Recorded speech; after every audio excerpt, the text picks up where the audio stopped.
Okay, on 4.7, we're going to talk about who, whom, whose, or whose. These are said the same, whose and whose. First, we've talked about, and we will continue to talk about subject, verb, object. Okay, this is the basic sentence. We have our subject, verb, then object. When a question is written and you are talking about the subject who, whose, who, let me see. Who are you going to the store with? Who are you going to the store with? I want to know who, the subject. Who are you going to the store with? Right? If I want to know who, the answer would be Sam. Who are you going to the movies with? Sarah. Okay? When they ask you who and it's about the subject, the answer can have do or does. The question does not have do or does, right? So who. The other one is who about the object. Here's the object.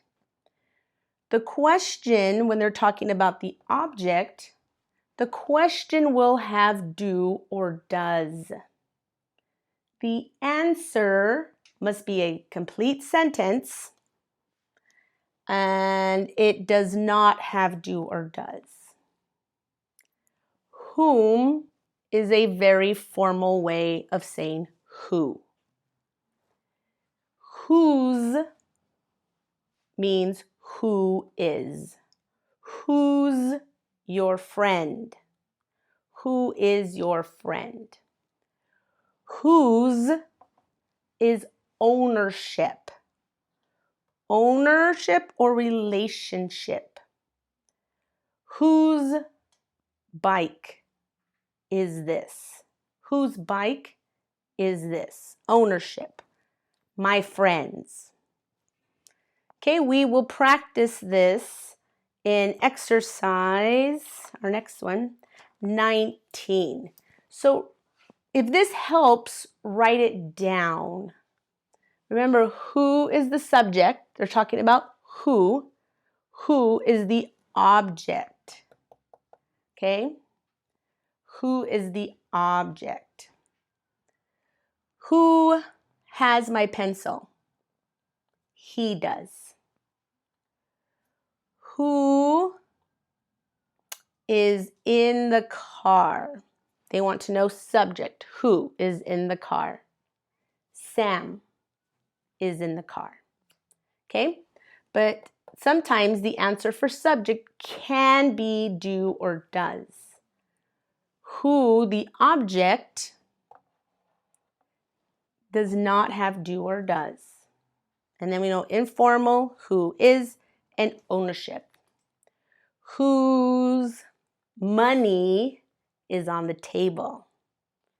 So it still has a verb, right? Because if you hear it, I'm saying whose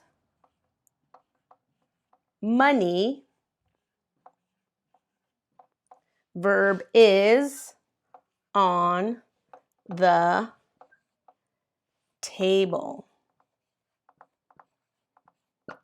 It cannot be this whose. Who is money is on the table? So you just use two verbs. Whose money is on the table? Ownership. My money. Tom's money. Sarah's money. I don't know whose money, right? I don't know. So that one is whose money is on the table. Okay, let's practice.